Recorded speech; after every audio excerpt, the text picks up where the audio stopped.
Never let them get you down. Never let them see you frown. Never let them take away your dignity. Live your life and be free. Never let them get you down. If I could sing, it would be over for y'all. Tomi's World Christmas.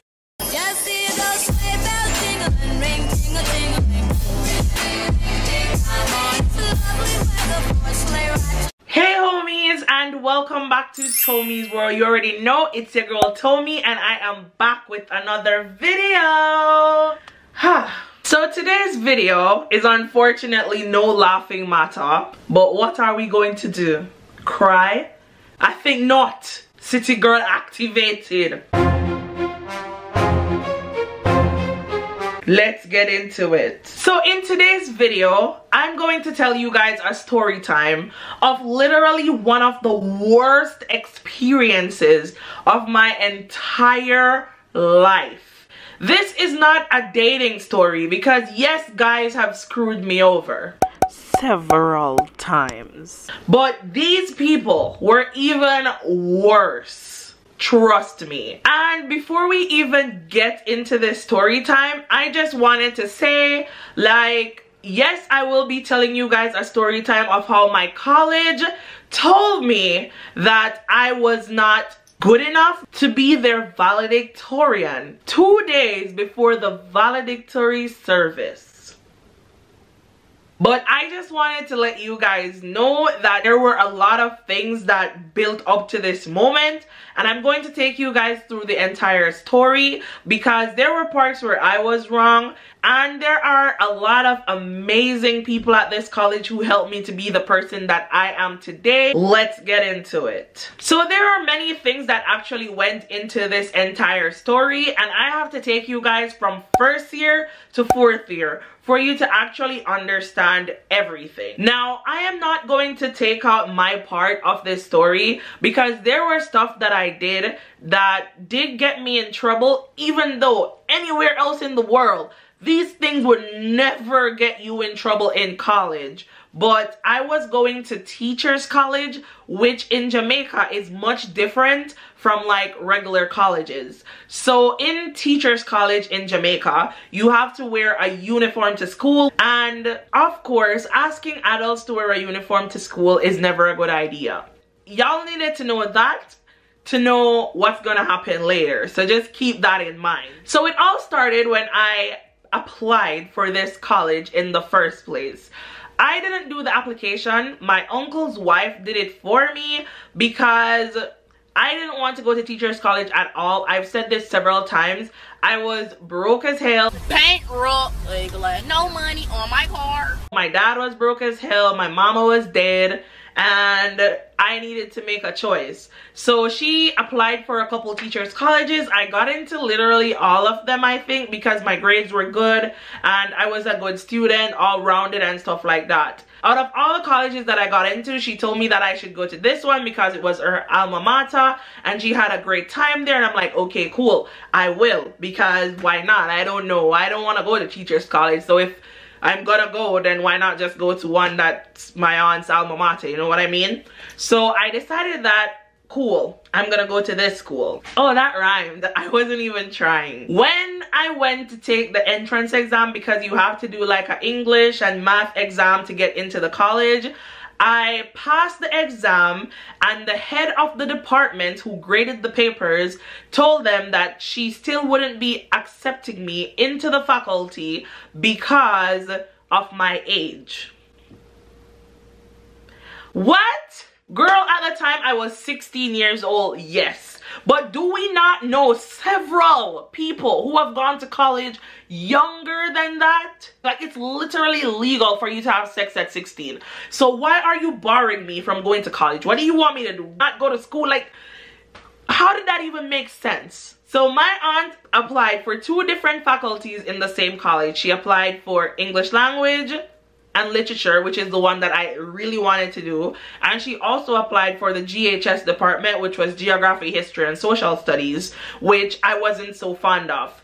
Anyway, that HOD said she would not be accepting me, so I got accepted into the GHS department because my grades and literally everything was saying, this girl is ready for college. You know, this is how you know I was born for greatness, because once you have some greatness inside of you, Satan just sends these haters drinking all this haterade just to come and like keep you down. Anyway, that's the beginning of this story. Once I was in the GHS department, it ended up that we had to do a mandatory language arts course literally every year of college.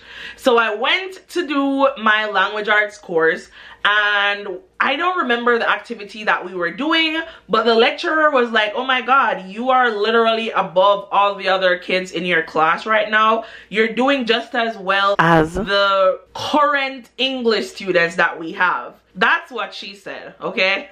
That's what she said. So I told her my story, that I actually wanted to do English language, and we were still in the space where you could like switch programs. So she said she was going to talk to the HOD, let her know what's up, and see what she could do for me. No! God, please, no! No!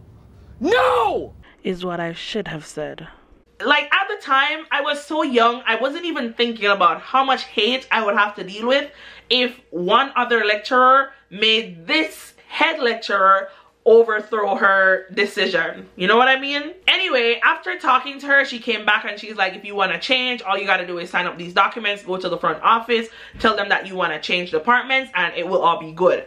So I'm like, okay, yeah, this is what I want to do. What are you? An idiot sandwich. So I was happy to make the switch, and literally the worst decision of my college life, because this is where everything started. In this department, they would try to change me into someone that I am not, because they would always be telling me like, speak English. You have to speak English all the time. Like, that is not who I am. Now I'm speaking English because I know that you guys need to understand what I'm saying, and a lot of my followers are not from Jamaica.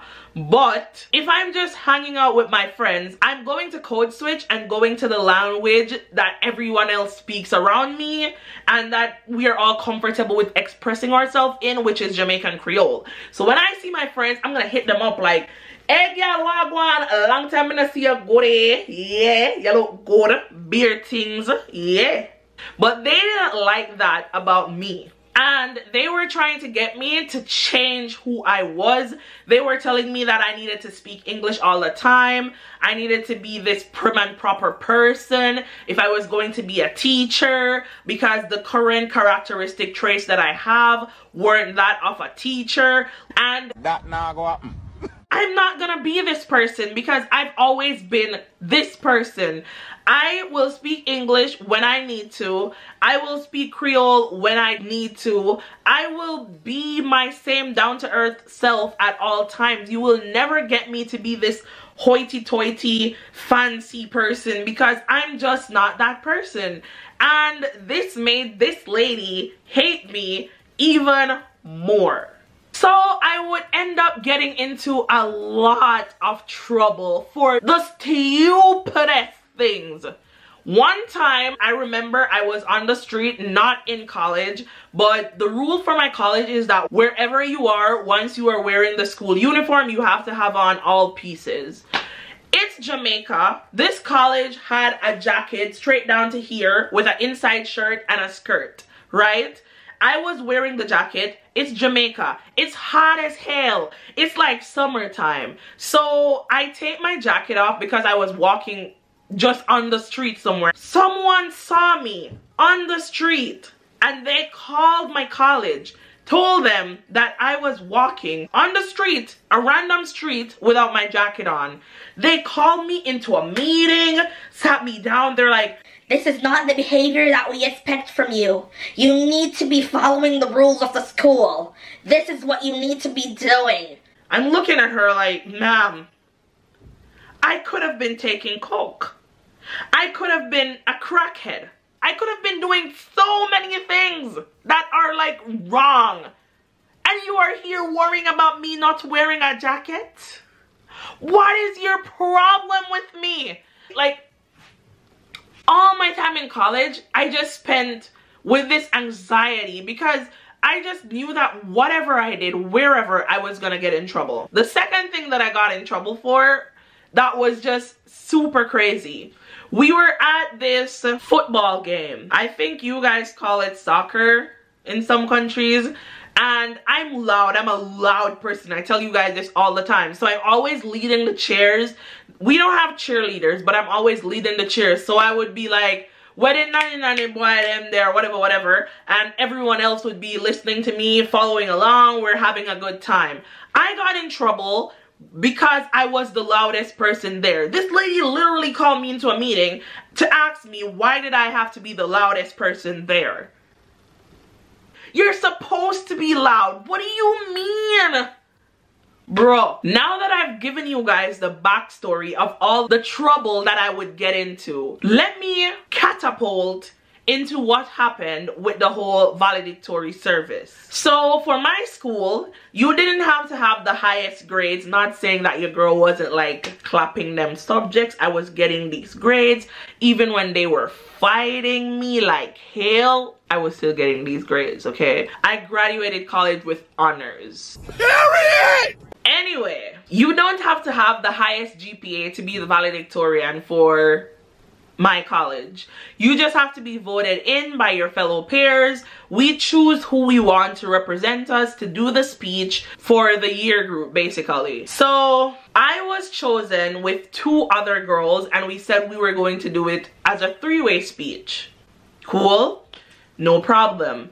I was so excited for this opportunity because if you know me, I'm really good with public speaking. I can talk, I can keep a crowd. I mean, you're still here, right? So you get my point. So anyway, there were 3 of us who were chosen to do this valedictorian speech. And we were practicing for it. We were writing the speech. We were working with the speech writing lady. I don't know. She's actually one of my favorites. Such a sweetheart. We were working with her to create the speech.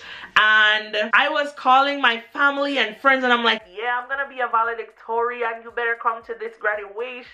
And how it goes in Jamaica, you get like 3 tickets, but all my family wanted to come. I lived in rural Jamaica, so barely anyone ever got graduated or did anything great or massive like that. So once there is something good going on for you, everyone is going to be supporting you.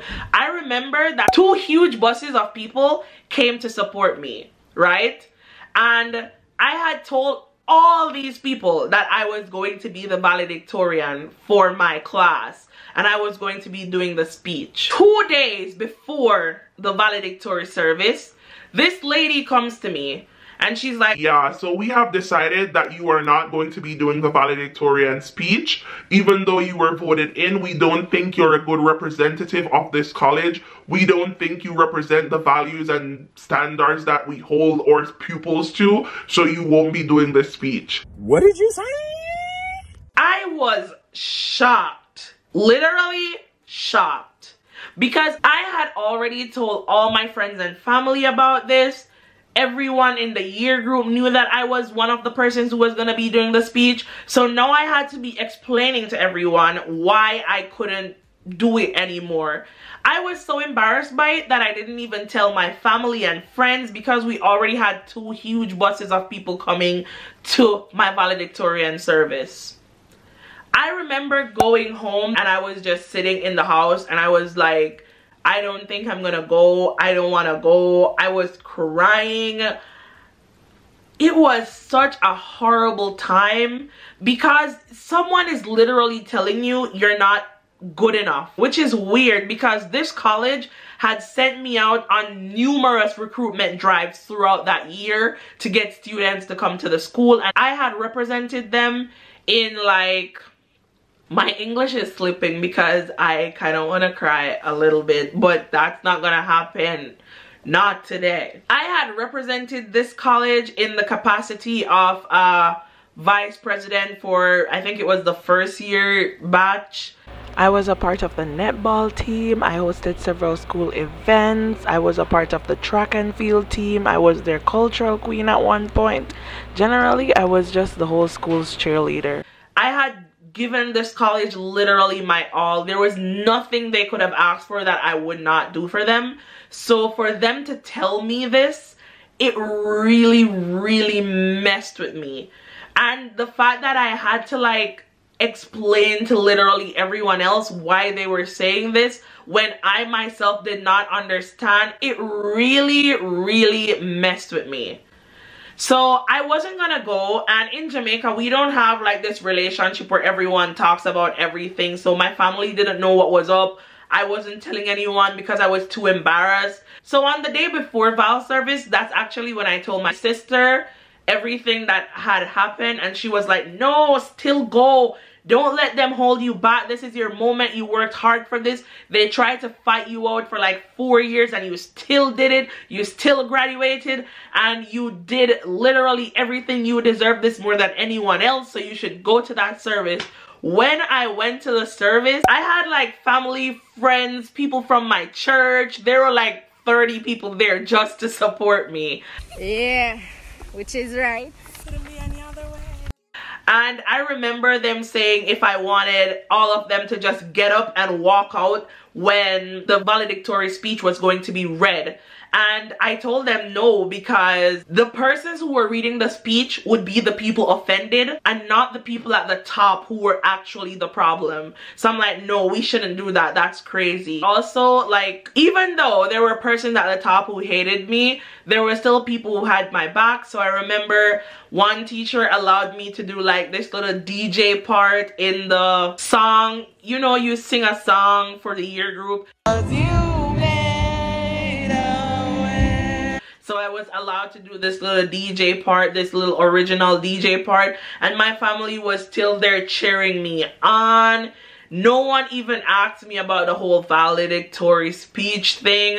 So even though I was super embarrassed, I still had a great day that day, and I kind of want to cry because it was and always will be one of the most embarrassing things that I've ever gone through. But at the end of the day, what I can say is that it has made me a better person. I have learned that no matter how much people try to put you into a box, tell you the type of person that you should be, how you should act, how you should carry yourself, all that matters at the end of the day is who you want to be, who you think you should be, what you want to act like, and it's all about you at the end of the day. Guys, I went through it, but as I'm telling you, at the end of the day, it's all about what you take from the experience.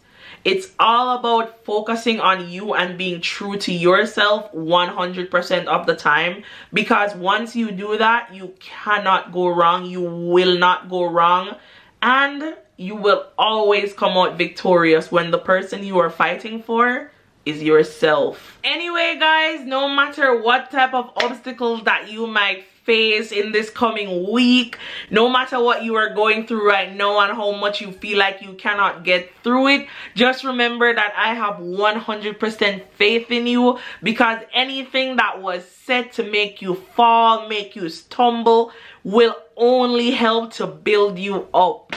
Thank you guys so much for watching this video. Please don't forget to like, share, and subscribe. And I will see you in the next one. Bye, guys.